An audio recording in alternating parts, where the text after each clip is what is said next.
Eu sou Eduardo Moreira da Costa, professor aqui do EGC, e coordeno esse Dia de Pi dentro do Centro de Síntese do EGC, da UFSC. Eu vou falar para você sobre o nosso chamamento aí às pessoas para participarem da mudança nas suas cidades. Então o título é Você, não o governo, pode transformar a sua cidade. Então essa é a mensagem principal que nós vamos passar aqui. Anos atrás, nós morávamos no Flamengo, lá no Rio, e fomos celebrar o nosso aniversário de casamento num restaurante em Botafogo. E na saída, eu e a minha mulher, a Patrícia, que está ali, a gente falou assim, mas vamos de carro ou vamos de táxi? Aí ela falou, não, vamos de táxi, né? Muito melhor.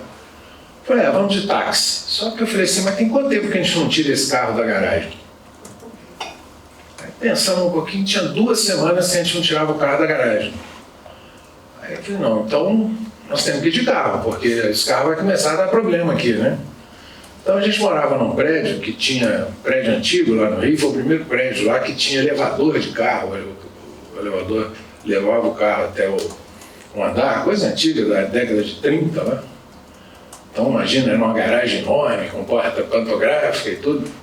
Você tinha que mandar descer o carro. Aí mandamos descer o carro, tivemos que esperar ali para descer o carro. Descer o carro, fomos do restaurante, eu começo a circular. Não tinha lugar para parar. Dei uma volta de 1 quarteirão, não tinha lugar para parar. Fui aumentando o raio. Os 3 quarteirões ali, consigo achar uma vaga, estaciono lá. Viemos andando no escuro até o restaurante, morrendo de medo de ser assaltado, né? Aí chegamos lá no restaurante, falei, você vê o absurdo da situação. A gente não queria vir de carro, e nós só viemos de carro para levar o carro para passear. Tem alguma coisa errada nesse troço, né? Vamos viver sem carro. Aí começa uma outra elucubração mental. Como é que é viver sem carro? Eu me lembro de acordando assim, falei assim, mas como é que você acorda e você não tem carro? Como é que é isso, né? Aí levamos 1 mês pensando sobre isso, vendemos o carro. Aí passa um tempo, o porteiro do prédio chega lá e fala assim, já vai comprar outro carro? Eu falei, não sei não, por quê, né? Falei, não, porque tem um cara aí doido para alugar sua garagem. Falei, é mesmo? E pode alugar? Ele falou, pode. Quanto que era? R$300 por mês. Falei, nossa, que maravilha, a gente não gasta isso de táxi. Aí alugamos a garagem, o cara ficou feliz lá e nós começamos a viver, já tem 18 anos isso, sem carro. Acontece que nas festas, jantares e tal que a gente vai, tipicamente o pessoal da nossa idade, homens de um lado, mulheres do outro, e os homens começam a conversar sobre carro, o último modelo, o último lançamento. Aí o cara chega e fala assim, você já viu aquele carro que acelera de 0 a 100 em 7 segundos? E eu lá, olhando para cima e pensando, para que serve isso, né? O que você vai fazer com um carro que acelera de 0 a 100 em 7 segundos? Aí vem um outro com um exemplo ainda mais impressionante.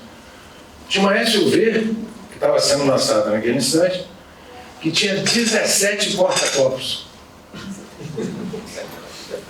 E eu lá, 17 porta-copos, porque você vai fazer uma festa dentro da SUV? O que você vai fazer com 17 porta-copos dentro da SUV? E aí o povo no grupo vê que eu não estou falando nada, olhando para cima e tal. Alguém pergunta, e você aí, Eduardo? Qual é a sua máquina no momento? Eu falo assim, eu não tenho carro.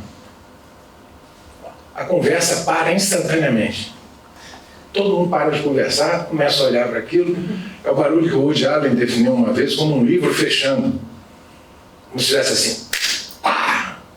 Para tudo, todo mundo olhando para mim, e eu vejo no olho das pessoas aquele olhar de piedade. Coitado do Eduardo. Tinha um emprego tão bom lá na FINEP. Hoje ele não tem nem carro. E você sai da conversa, né? Porque eles vão achar que você vai pedir dinheiro emprestado e tal. Então, é uma situação complicada. Nós demos ao longo do tempo, para o carro, um valor. Nosso especialista em valor já nos explicou isso aqui. Nós demos um valor para o carro que, na verdade, na minha visão, ele não merece. Mas a gente deu isso. E o que isso tem a ver com a nossa conversa? É que, na cidade, a cidade virou a cidade para o carro. E a gente nem percebe isso, né? Que a cidade é feita para o carro. Tudo na cidade é feito para o carro. Se você quer, alguém propõe ali, não vamos cortar aquela praça pelo meio ali para fazer uma avenida nova, pode ter um ou outro protesto aqui e ali, mas não tem problema. Cortar árvore. Na minha cidade, em Belo Horizonte, nós tínhamos, alguns de vocês se lembram aqui da Avenida Afonso Pena, o Virgílio, que é bem mais velho do que eu, ele deve lembrar disso. Na Avenida Afonso Pena nós tínhamos árvores de fora a fora, era um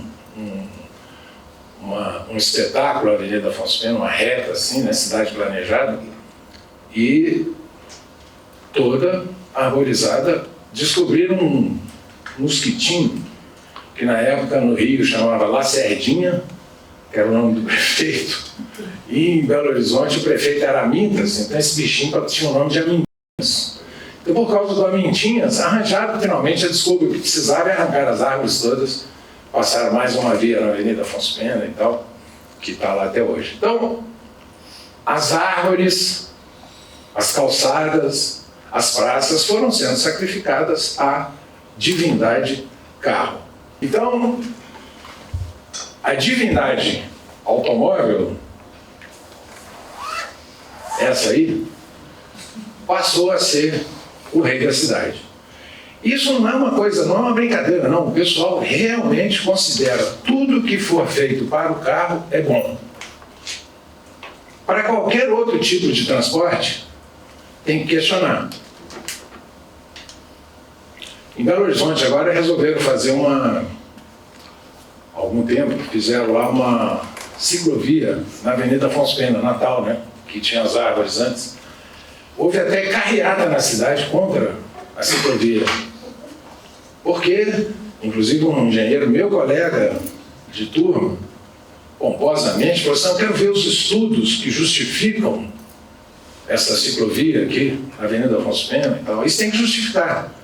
Agora, duplicar a avenida, quadruplicar a avenida, fazer viaduto, túnel, etc., que custa 100 vezes mais, isso não precisa justificar, não. Isso aí é dado à divindade carro. E a gente foi crescendo desse jeito na cidade e chegamos naquela situação ali. Claramente não deu certo.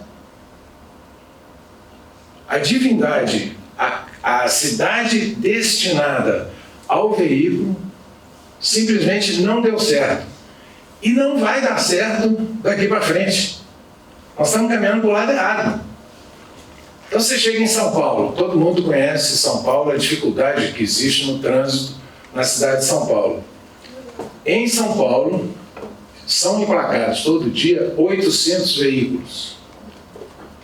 Na cidade de São Paulo, não é na grande São Paulo, no estado, na cidade de São Paulo, mais 800. Então você está ali 1 hora parada no trânsito e começa a pensar, amanhã é isso aqui, mais 800. Não vai dar certo. Vai dar isso aí. Né? Então nós temos que mudar. E por que isso é assim? Isso é assim porque a gente quer que seja assim. Não é porque os governos são doidos. Não, os governos estão respondendo à demanda nossa, da população. Então nós é que temos que mudar. Nós é que temos que mudar a cidade. E aqui vão as minhas sugestões. Nós temos um grupo na universidade chamado Laboratório de Cidades Mais Humanas, Inteligentes e Sustentáveis, que estuda a cidade para as pessoas. Todo mundo que investe em tecnologia diz que a tecnologia é para as pessoas. Mas, na verdade, na hora que vai medir, mede a tecnologia. Então, todos os rankings de cidade inteligente no Brasil estão furados. Simplesmente porque a medida é em cima de uma variável que não é importante. Quantos quilômetros de fibra ótica tem na cidade? Quantos sensores tem? Quantas câmeras tem instaladas no centro? Quer dizer, uma cidade que tem 1.000 câmeras no centro é menos inteligente do que uma que tem 2.000. E em ambas, você não consegue caminhar na cidade à noite. Então não adiantou nada. No contexto das cidades humanas, inteligentes e sustentáveis, a métrica de medida de resultado é em cima das pessoas, não em cima da tecnologia. E isso faz toda a diferença. Deixa eu dar aqui as minhas sugestões principais, como é que a gente muda isso na cidade. Então, passando ali pelo nosso monarca, primeiro um conceito que vem da Idade Média, mas que infelizmente a gente largou desde 1860 em Paris. O conceito é moradia, lazer e trabalho no mesmo lugar. Nas vilas medievais, a gente tinha moradia, lazer e trabalho no mesmo lugar. A vila medieval, se ela fosse longe do rio, tinha um poço, uma cisterna no meio da vila, com 1 milha de raio, então as pessoas andavam em torno daquele poço, né, para levar água para casa, e tudo acontecia dentro daquela 1 milha. Em Paris, 4 séculos depois, 1860, o prefeito Haussmann, arquiteto, depois virou barão, porque o imperador Napoleão III colocou o Haussmann como Barão Haussmann, assim que ele é conhecido na literatura. O Barão Haussmann projetou Paris como se fossem várias vilas medievais. 4 arrondissements, 1, 2, 3, 4 primeiro, depois os outros 16, formando o círculo de Paris que existe até hoje. O que tem em cada círculo, em cada arrondissement de Paris? Moradia, lazer e trabalho. E como é que você se desloca de um lugar para o outro? De metrô. Então ninguém anda de carro em Paris. Táxi, talvez, Uber, mas carro.